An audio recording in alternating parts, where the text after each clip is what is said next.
오늘 우리에게 주시는 하나님의 말씀은 요한일서 2장 7절에서 11절까지 말씀입니다. 이 계시의 말씀을 통해서 하나님의 음성 들으시기를 바랍니다.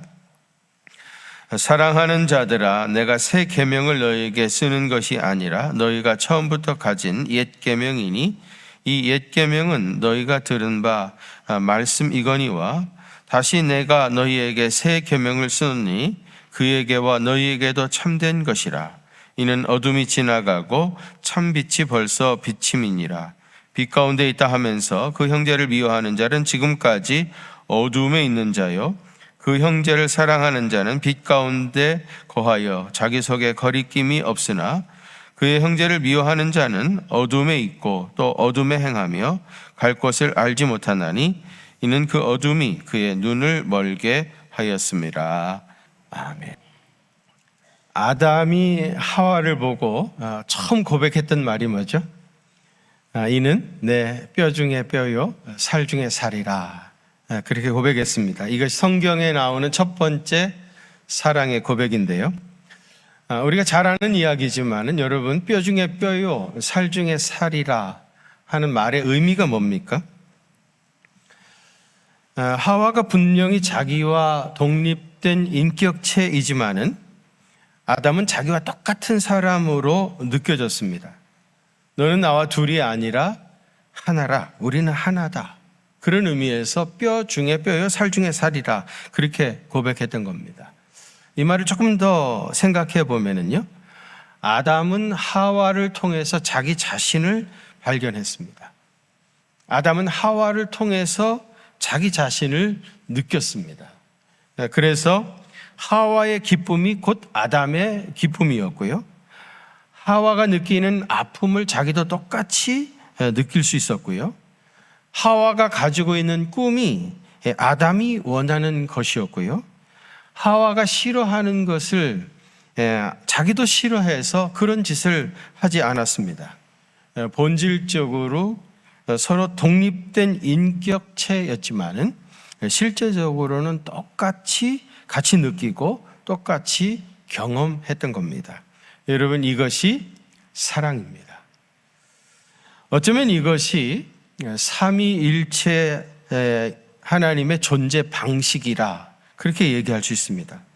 성부, 성자, 성령 삼위 하나님께서 본질적으로는 분명히 독립적인 인격체지만은 삼위 하나님께서 서로 똑같이 느끼고 같이 경험할 수 있었던 겁니다.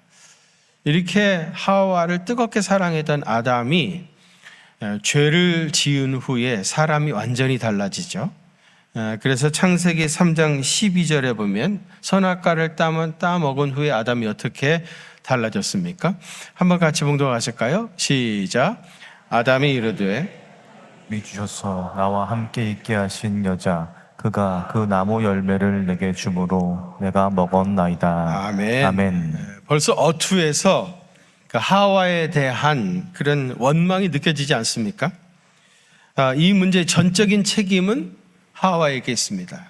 하와가 주도적으로 죄를 범했고 나는 할 수 없이 동조했을 뿐입니다. 이 문제의 책임은, 1차적인 책임은 하와에게 있습니다. 하와에 대한 원망을 원세 그대로 표현을 했습니다.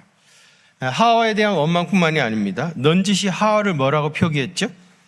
하나님이 주셔서 나와 함께 하신 여자라고 표기를 했습니다.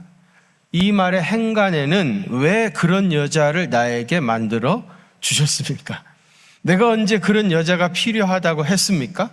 하나님은 왜 그런 일을 하셔가지고 나를 죄악에 빠지게 하셨습니까? 그렇게 하나님께 대한 원망이 느껴지지 않습니까? 죄를 범하고 나니까 결과적으로 관계가 다 깨져버린 겁니다.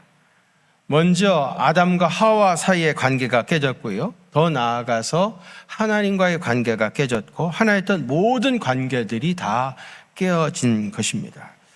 그런데 중요한 것은요, 그럼에도 불구하고 이미 이런 관계가 다 깨졌는데도 여전히 그들은 부부였습니다. 깨어진 관계에서 부부라는 이름으로 어쩔 수 없이 한 집에 살아야 하는 이들 가정이 평안할 수 있었겠습니까? 그 가정에 행복이 깃들 수 있었겠습니까?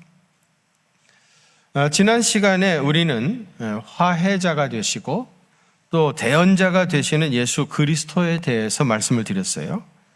그리고 예수 그리스도로 말미암아 구속함을 입은 우리 성도들은 반드시 그의 계명을 지켜야 된다. 그런 말씀을 드렸습니다. 계속되어진 오늘 본문 7절과 8절에 사랑하는 자들아 내가 새 계명을 너희에게 쓰는 것이 아니라 너희가 처음부터 가진 옛 계명이니 이 계명은 너희에게 들은 바 말씀이거니와 다시 내가 너희에게 새 계명을 쓰노라 그랬어요. 여러분 여기 보면 계명이라는 말이 많이 나오는데 도대체 옛 계명이라는 말입니까? 새 계명이라는 말입니까? 말이 꼬여져 있어가지고 잘 모르겠는데요. 정확하게 말씀드리면은 옛 계명이면서 동시에 새 계명이라고 했습니다. 그러면 사도 요한이 말하고자 하는 옛 계명이면서 동시에 새 계명은 무엇입니까? 이것이 요한 1서 전체의 총 주제인데요. 서로 사랑하라. 서로 사랑하는 것. 그것이 옛 계명이면서 동시에 새 계명입니다. 레위기 19장 18절에 보면 내 이웃 사랑하기를 내 자신같이 사랑하라 그랬어요. 여기서 사랑의 대상은 누구죠? 이웃입니다. 이웃. 이 이웃은 히브리어로 얘기하면 레아인데요. 레아. 이 레아는 사귄다 그런 뜻의 라에서 온 말입니다.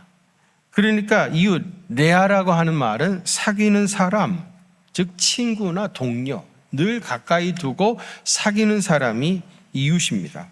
그럼 이 이웃을 어떻게 하라고 했어요? 내 자신과 같이 사랑하라 그랬어요.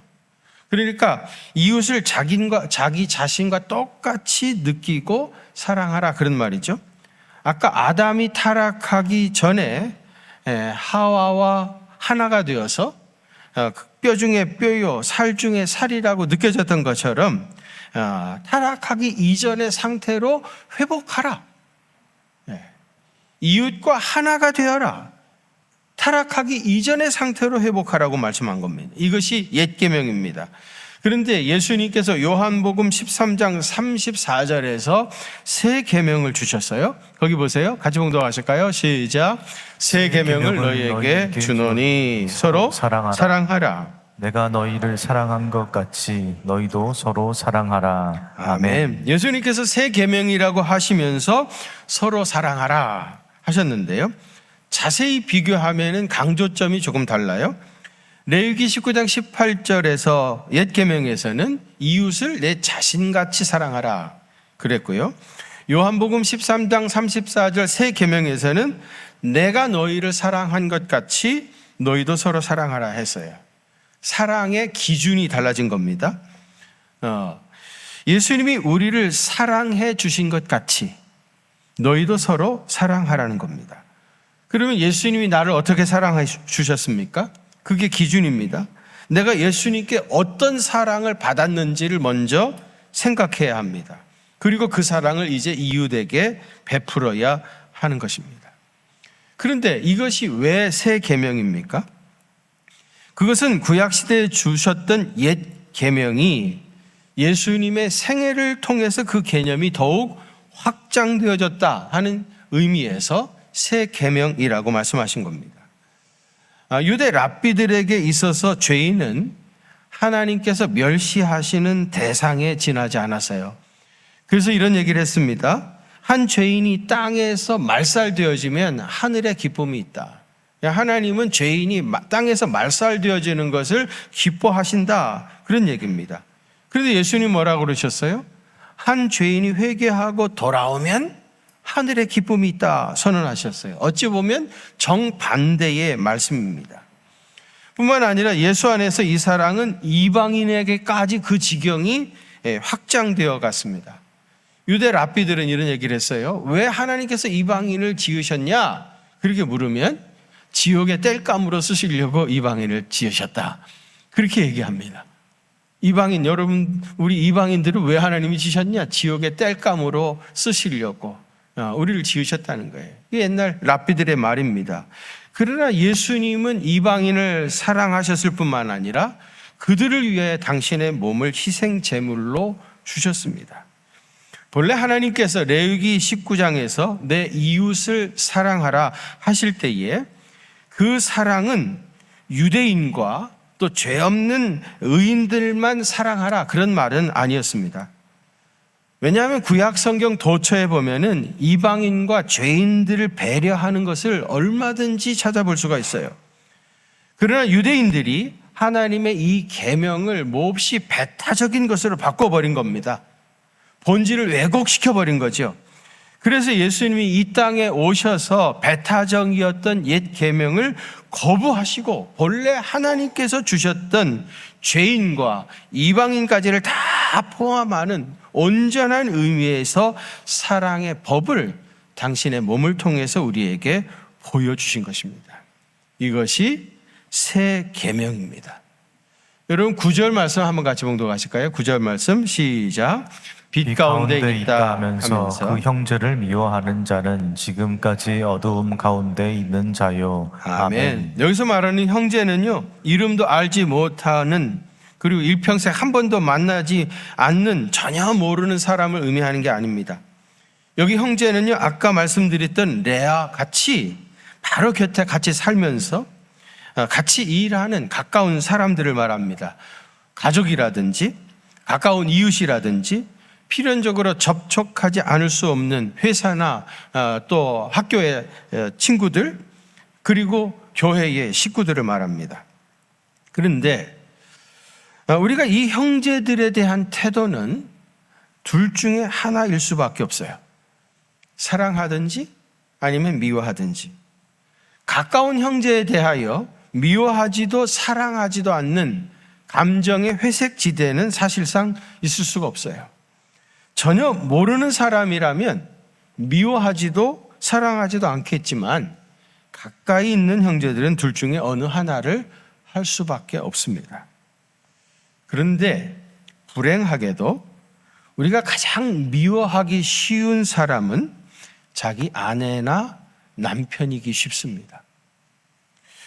상처를 받기 가장 쉬운 것도 부부지간입니다.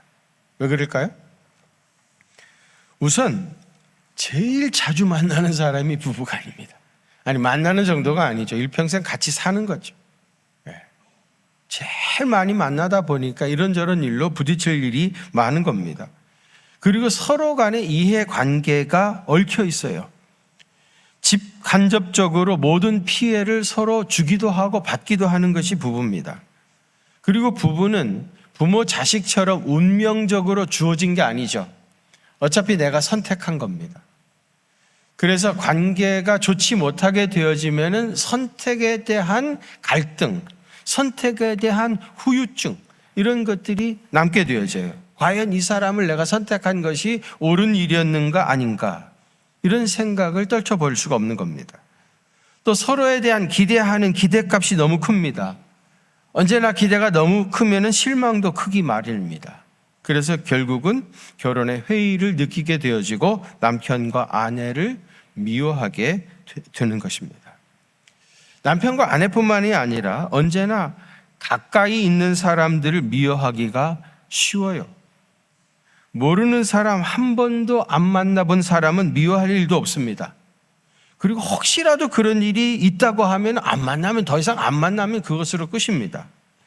그런데 가족이라든지 친척이라든지 이웃 사람이라든지 교회의 형제 자매라든지 이러한 분들은 아무리 미워도 계속해서 만나야 하는 사람입니다. 그래서 괴로운 것이죠. 그래서 힘든 겁니다. 사람이 미운 것도 그럴 만한 이유가 있어요. 여러분, 왜 사람을 미워할까요? 왜 내가 저 사람이 그렇게 싫을까요? 너무 철학적으로 너무 어렵게 생각하지 마세요. 미운 짓을 하니까 미운 겁니다. 그래요, 안 그래요? 너무 쉽죠? 미운 짓을 하니까 미운 거예요. 남편이라는 사람이 매일 2시에 술 처먹고 집에 들어오는 거예요. 그야말로 처먹은 거죠. 그거 먹은 거 아닙니다. 술 처먹고 2시에 들어와. 들어와가지고 그냥 자기 방에 들어가가지고 조용히 자면 누가 뭐라 그래요? 그런데 꼭 집에 오면 온 식구, 집안 식구들 다 깨웁니다. 소리소리 질러대고 창피해서 못 삽니다. 그리고 성질 부리면서 집안에 가구 다 부셔버리고 말이죠. 그리고 어린 아이들 때리고 말이죠. 그리고 울어댑니다.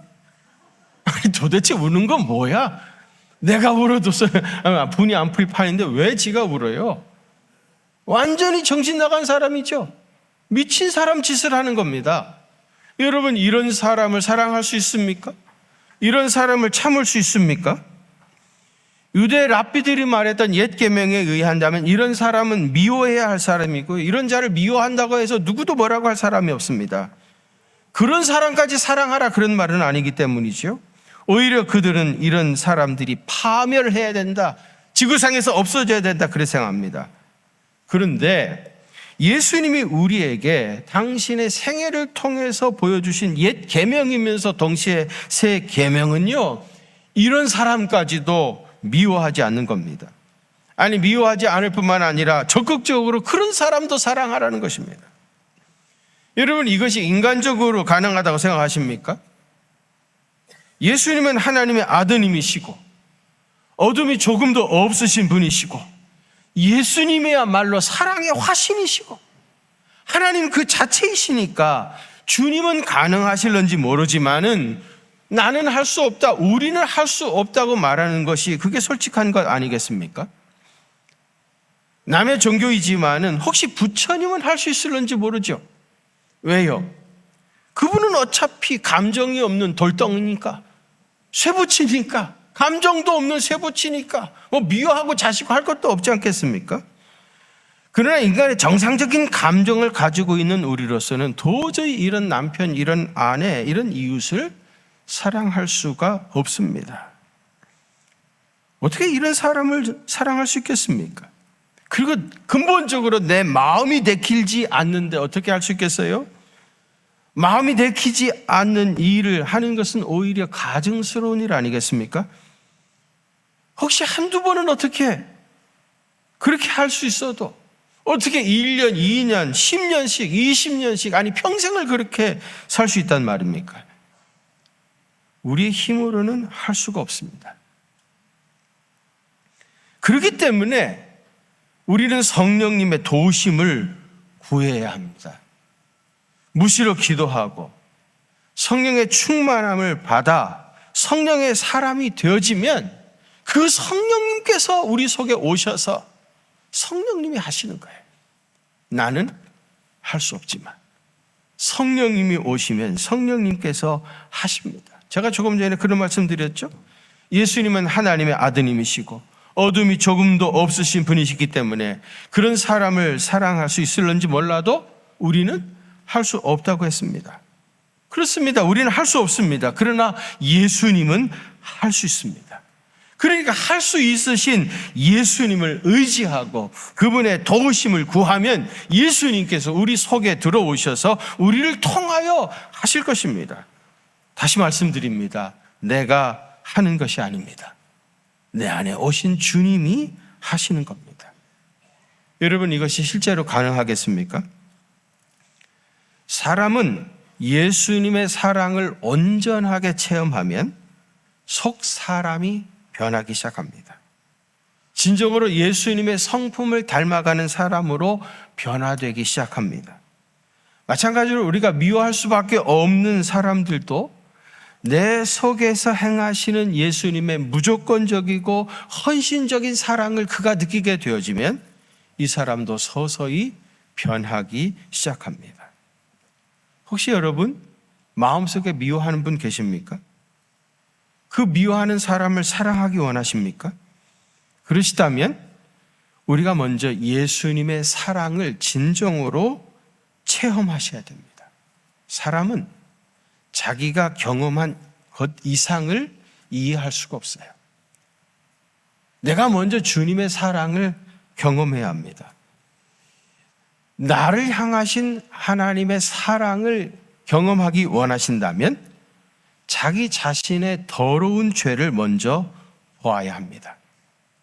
아무도 알 수 없지만 자기 혼자 알고 있는 더러운 모습들, 감히 입을 열어 말할 수조차 없는 더러운 죄악들, 철저하게 타락한 자신의 모습을 진정으로 볼 수 있는 눈이 먼저 열려야 됩니다.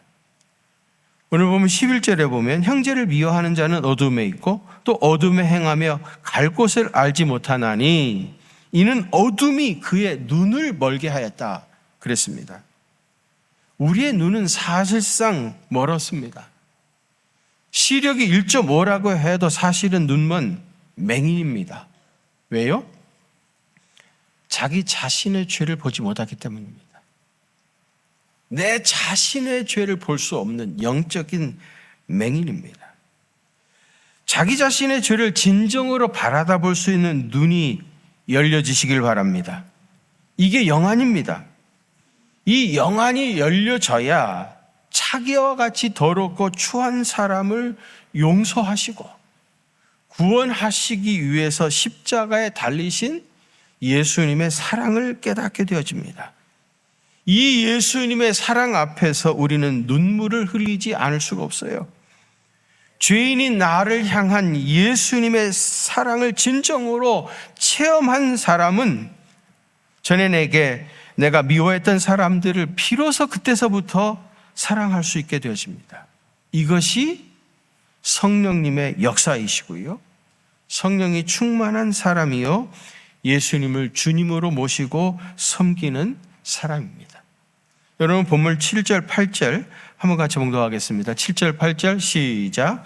사랑하는 자들아, 내가 새 계명을 너희에게 쓰는 것이 아니라 너희가 처음부터 가진 옛 계명이니 이 옛 계명은 너희가 들은 바 말씀이거니와 다시 내가 너희에게 새 계명을 쓰노니 그에게와 너희에게도 참된 것이라. 이는 어둠이 지나가고 참 빛이 벌써 비침이니라. 아멘. 아멘. 계명이라는 말이 여러 번 나오는데 여러분 계명이라는 말이 몇 번 나옵니까? 몇 번? 4번 나오죠? 그것이 옛 계명이든지 그것이 새 계명이든지 분명한 거 하나는 뭐예요? 계명입니다. 계명이라고 하는 것은 하나님께서 우리에게 주신 말씀이죠. 명령입니다. 이 계명을 지킬 것인지 말 것인지는 이제 여러분의 선택에 달려 있습니다. 그리고 여러분이 무엇을 선택하실 거냐에 따라서 하나님과의 관계가 달라지게 될 것입니다. 이 계명을 지키시면 하나님과의 관계가 온전히 회복되어서 하나님께로부터 오는 모든 복락을 누리며 살게 될 것입니다. 그러나 이 계명을 지키지 않으시면 하나님과의 관계가 깨어집니다. 단절되어집니다. 그래서 즉시로 결핍을 느끼기 시작합니다. 여러분 선악과를 따먹지 말라. 이 계명은 하나님께서 아담에게 주신 말씀입니다. 이 계명을 지킬 것이냐 말 것이냐는 아담과 하와의 선택에 달렸었습니다. 그런데 불행하게도 아담은 그것을 따먹었습니다. 결과적으로 어떻게 되었습니까? 하나님과의 관계가 깨졌고 그 결과로 모든 결핍이 발생했고 세상에 모든 죄가 들어왔던 겁니다. 내 형제를 사랑하라. 이것은 하나님께서 오늘 우리에게 주신 계명입니다. 이 계명을 지킬 것이냐 말 것이냐는 이제 여러분의 선택에 달려 있습니다. 여러분 사랑의 원자탄으로 유명하신 손양한 목사님 아시죠? 이 목사님이 자기 아들을 죽인 공산당 청년을 자기 아들로 입양을 했어요. 그의 죄를 용서할 뿐만 아니라 그를 자기 아들로, 양아들로 입양을 했습니다. 여러분 이 과정에서 그의 가족들이 얼마나 심하게 반대를 했는지 몰라요. 당연하지 않습니까? 자기 오빠를 죽인 사람을, 자기 아들을 죽인 사람을 양아들로 받아들이겠다는 거예요. 특별히 그의 딸이, 손양원 목사님 딸이 너무 극렬하게 반대를 했다고 그래요. 그래서 손양원 목사님이 자기 딸을 설득하기 위해서 이런 얘기를 했다는 겁니다. 나는 우상 숭배하지 말라 하는 10계명의 그 한 계명을 지키기 위해서 감옥에 들어가서 5년 동안이나 그 차가운 감방에서 목숨을 걸고 싸웠다. 그렇죠. 우상 숭배하지 말라는 10계명 지키기 위해서 목사님은 5년 동안 감옥에 들어가서 그 고생을 다 하신 겁니다. 너도 그거를 알고 있지 않느냐? 그런데 성경에 내 원수를 사랑하라 하는 계명도 있다. 그는 분명히 네 오빠를 죽인 우리의 원수다. 이것도 하나님께서 주신 계명이다. 내가 우상을 섬기지 말라고 말씀하셨던 계명을 지키기 위해 목숨을 걸었던 것처럼 이제 원수를 사랑하라고 하는 똑같은 계명을 지키기 위해서 내 목숨을 걸어야 하지 않겠냐? 이 계명은 지켰는데 이 계명은 지키지 않는다면 도대체 어떻게 된 거냐? 이걸 뭘로 설명할 수 있는 거냐? 우상을 숭배하지 말라는 계명을 위해서 목숨을 바쳤던 것처럼 내 원수를 사랑하라 하는 계명을 위해서도 목숨을 바쳐야 된다. 예수님께서 70번씩 7번 용서하라고 끝까지 용서하고 그래서 감격해서 그 사람이 회복되게 하라고 하셨다. 나는 끝까지 그를 회복해야 한다. 만일 그 사람이 회개하지 않고 그냥 죽으면 분명히 지옥 갈 것인데 목사라는 사람이 그가 지옥 간다는 걸 분명히 알면서도 그를 그대로 놔둔다고 하면 이건 하나님 앞에서 죄 짓는 거 아니냐. 그래서 이 손양원 목사님은 자기 아들을 죽였던 사람을 그 원수를 자기 아들로 양아들로 삼았던 겁니다. 여러분 안식일을 지키라는 계명은 지키면서 형제를 사랑하라는 계명은 지키지 않아도 괜찮은 겁니까? 간음하지 말라 하는 계명은 지키면서 내가 너희를 사랑한 것 같이 서로 사랑하라 하는 이 계명은 지키지 않아도 괜찮은 겁니까? 땅끝까지 가서 이방인들에게 복음을 전하라는 계명은 지키면서 가장 가까이에 있는 가족마저 믿음의 형제 자매 하나 사랑하지 못해도 괜찮은 겁니까? 여러분들이 이 계명을 지키겠다고 믿음으로 결단하고 그것을 선택하시면은요, 하나님께서 하실 수 있도록 놀라운 은혜와 능력을 더해 주십니다. 여러분, 할 수 없는데 하라고 했겠습니까? 도저히 인간으로서는 할 수 없는 일인데 예수님께서 우리한테 하라고 하셨겠습니까? 할 수 있는 일이니까 하라고 하신 거예요. 우리 여러분들이 믿음으로 선택하고 순종하고 이 계명을 지키겠다고 선택하고 나가면 그 즉시 성령님께서 오셔서 여러분 속에 오셔서 그거를 할 수 있도록, 참을 수 있도록, 견딜 수 있도록, 더 나아가 그를 사랑으로 이해하고 품고 용서할 수 있도록, 사랑 안에서 그 사람이 변화될 수 있도록 성령님께서 하십니다. 여러분 이걸 믿으시기를 바랍니다. 그래서 모든 깨어졌던 관계가 회복되어지고요, 타락하기 이전의 아담처럼 이는 내 뼈 중에 뼈요 살 중에 살이라고 고백할 수 있는 놀라운 역사가 나타나게 될 줄로 믿습니다. 그런 은혜가 임하시기를 축원합니다. 거룩하신 아버지 하나님, 내 형제를 사랑하라고 하셨던 주님의 이 계명을 우리가 순종하며 나가겠다고 결단합니다. 오 성령님, 오셔서 우리를 도와주셔서 이 계명에 끝까지 순종하며 나갈 수 있는 믿음의 사람 되게 하여 주옵소서. 그래서 이는 내 뼈 중에 뼈요 살 중에 살이라고 고백할 수 있는 그런 온전한 주님의 제자가 다 되시도록 주께서 친히 역사해 주옵소서.